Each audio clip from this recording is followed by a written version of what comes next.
ಪ್ರಿಯರಾದವರೇ, ಯೇಸುವಿನ ನಾಮದಲ್ಲಿ ನಿಮ್ಮನ್ನು ವಂದಿಸುತ್ತೇನೆ.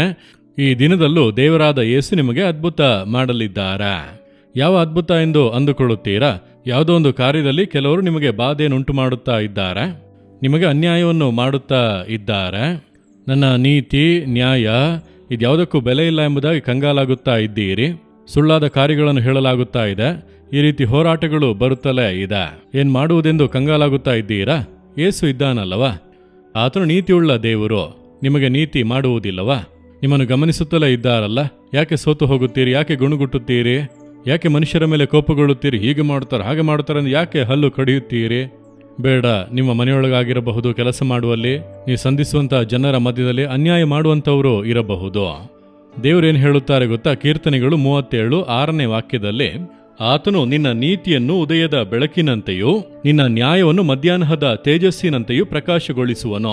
ನಿಮ್ಮ ನೀತಿಯನ್ನು ಪ್ರಕಾಶಿಸುವಂತೆ ಮಾಡುವನು, ನಿಮ್ಮ ನ್ಯಾಯವನ್ನು ಕರ್ತನು ಪ್ರಕಾಶಿಸುವಂತೆ ಮಾಡುವನು. ಯಾರು ನನಗೆ ನ್ಯಾಯ ಕೊಡುತ್ತಾರೆ? ಈ ಮನೆಯಲ್ಲಿ ನನಗೆ ನೀತಿಯೇ ಇಲ್ಲ, ನನ್ನನ್ನು ಅನ್ಯಾಯವಾಗಿ ನಡೆಸಿಕೊಳ್ಳುತ್ತಾ ಇದ್ದಾರೆ, ಸುಳ್ಳು ಕಾರ್ಯಗಳನ್ನು ಹೇಳಿ ನನ್ನನ್ನು ಅಡಗಿಸುತ್ತಾ ಇದ್ದಾರೆ, ಕೆಲಸ ಮಾಡುವ ಸ್ಥಳದಲ್ಲಿ ಸೂಪರ್ವೈಸರ್ ನನ್ನ ಮೇಲೆ ಸುಳ್ಳು ಆಪಾದನೆಗಳನ್ನು ಹೊರಿಸುತ್ತಿದ್ದಾರೆ, ಏನಾದರೂ ಒಂದು ಸಮಸ್ಯೆಯನ್ನು ಮಾಡುತ್ತಲೇ ಇದ್ದಾರೆ, ನಾನು ನ್ಯಾಯವಾಗಿ ಕಾರ್ಯ ಮಾಡಿದರೂ ಕೂಡ ಅನ್ಯಾಯವಾಗಿ ಮಾಡುತ್ತಾರೆ, ನಾನೆಲ್ಲಿ ಹೋಗಿ ಹೇಳುವುದು? ಸುಳ್ಳನ್ನು ಹೇಳಿ ನನ್ನನ್ನು ವೇದನೆ ಪಡಿಸುತ್ತಾ ಇದ್ದಾರೆ, ಸಮಾಜದಲ್ಲಿ ವಾಸವಾಗಿರುವಂಥ ಸ್ಥಳದಲ್ಲಿ ಸೇವೆ ಮಾಡುವಲ್ಲಿ ಅಯ್ಯೋ ನನಗೆ ಅನ್ಯಾಯವೇ ಆಗುತ್ತಾ ಇದೆ, ನಾನಿದನ್ನು ಎಲ್ಲಿ ಹೋಗಿ ಹೇಳುವುದು? ಯಾರು ಕೂಡ ನನಗಾಗಿ ಮಾತನಾಡುವುದೇ ಇಲ್ಲ ಎಂಬುದಾಗಿ ಅಂದುಕೊಳ್ಳುತ್ತೀರಾ? ನಿಮಗಾಗಿ ಮಾತನಾಡಲು ಒಬ್ಬರು ಇದ್ದಾರೆ. ಆತನು ನೀತಿಯುಳ್ಳ ದೇವರು. ನಿನ್ನ ನೀತಿಯನ್ನು ನಾನು ಪ್ರಕಾಶಿಸುವಂತೆ ಮಾಡುವೆನು, ನಾನು ನಿನಗೆ ನ್ಯಾಯ ತೀರಿಸುವೆನೆಂಬುದಾಗಿ ದೇವರು ಹೇಳುತ್ತಾರೆ.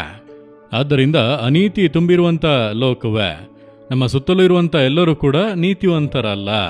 ಈ ಲೋಕವೇ ಅನೀತಿ ತುಂಬಿದಂಥ ಲೋಕ ಎಂದು ಹೇಳಲ್ಪಡುತ್ತಾ ಇದೆ.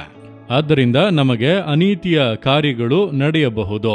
ಆದರೆ ನೀತಿಯನ್ನು ಮಾಡುವಂಥ ದೇವರು ಹೇಳುತ್ತಾರೆ, ಭಯಪಡಬೇಡ ಮಗನೇ, ಭಯಪಡಬೇಡ ಮಗಳೇ, ನೀ ನೀತಿಯಿಂದ ನಡೆದುಕೊಳ್ಳುತ್ತಾ ಇದ್ದೀಯ, ನಿನ್ನ ನೀತಿಯನ್ನು ನಾನು ಪ್ರಕಾಶಿಸುವಂತೆ ಮಾಡುವೆನು, ನಿನ್ನ ನ್ಯಾಯವನ್ನು ನಾನು ಪ್ರಕಾಶಿಸಿ ತೋರಿಸುವೆನು ಎಂಬುದಾಗಿ ನಿಮಗಾಗಿ ಮಾತನಾಡಲು, ನಿಮಗಾಗಿ ಕಾರ್ಯ ಮಾಡಲು, ನಿಮ್ಮ ನೀತಿಯನ್ನು ಪ್ರಕಾಶಿಸುವಂತೆ ಮಾಡಲು ದೇವರಿದ್ದಾರೆ. ಆತನನ್ನು ನಂಬಿರಿ. ಇಂದು ಈ ಕಾರ್ಯದಲ್ಲಿ ಒಂದು ಅದ್ಭುತ ನಡೆಯುತ್ತದೆ. ನೀವೆಷ್ಟು ನೀತಿವಂತರು, ಯಥಾರ್ಥವಂತರು, ದೇವರಿಗೆ ಭಯಪಟ್ಟು ನಡೆಯುವಂಥವರು ಎಂಬುದನ್ನು ಸುತ್ತಲೂ ಇರುವಂಥವರು ಅರಿತುಕೊಳ್ಳುವ ಹಾಗೆ ಕರ್ತನು ನಿಮಗೆ ನ್ಯಾಯ ಮಾಡುವನು. ಆದ್ದರಿಂದ ಭಯಪಡಬೇಡಿ. ಈಗ ದೇವರನ್ನು ನೋಡಿ ಹೇಳಿರಿ, ದೇವರೇ, ನೀವು ನೀತಿಯುಳ್ಳ ದೇವರು, ನನ್ನ ನೀತಿಯನ್ನು ಪ್ರಕಾಶಿಸುವಂತೆ ಮಾಡುವಿರಿ, ನನ್ನ ನ್ಯಾಯವನ್ನು ಮಧ್ಯಾಹ್ನದ ತೇಜಸ್ಸಿನಂತೆ ಪ್ರಕಾಶಗೊಳಿಸುವಿರಿ, ನನಗೆ ನಡೆಯುತ್ತಾ ಇರುವಂಥ ಅನೀತಿಗಳನ್ನು, ಅನ್ಯಾಯಗಳನ್ನು ಮಾರ್ಪಡಿಸಿ ನನ್ನನ್ನು ಆಶೀರ್ವದಿಸುತ್ತೀರಿ. ಇಂದು ಈ ಕಾರ್ಯದಲ್ಲಿ ಒಂದು ಅದ್ಭುತ ನನಗೆ ನಡೆಯುವುದಕ್ಕಾಗಿ ಸ್ತೋತ್ರ. ಅದ್ಭುತವನ್ನು ಎದುರು ನೋಡುತ್ತೇನೆ. ಯೇಸುವಿನ ನಾಮದಲ್ಲಿ ಪ್ರಾರ್ಥಿಸುತ್ತೇನೆ. Amen, amen. Jesus redeem Kannada YouTube channel ಅನ್ನು ಸಬ್ಸ್ಕ್ರೈಬ್ ಮಾಡಿ. ಸಬ್ಸ್ಕ್ರೈಬ್ ಬಟನ್ ಕ್ಲಿಕ್ ಮಾಡಿ ಮತ್ತು ಬೆಲ್ ಬಟನ್ ಒತ್ತಿ.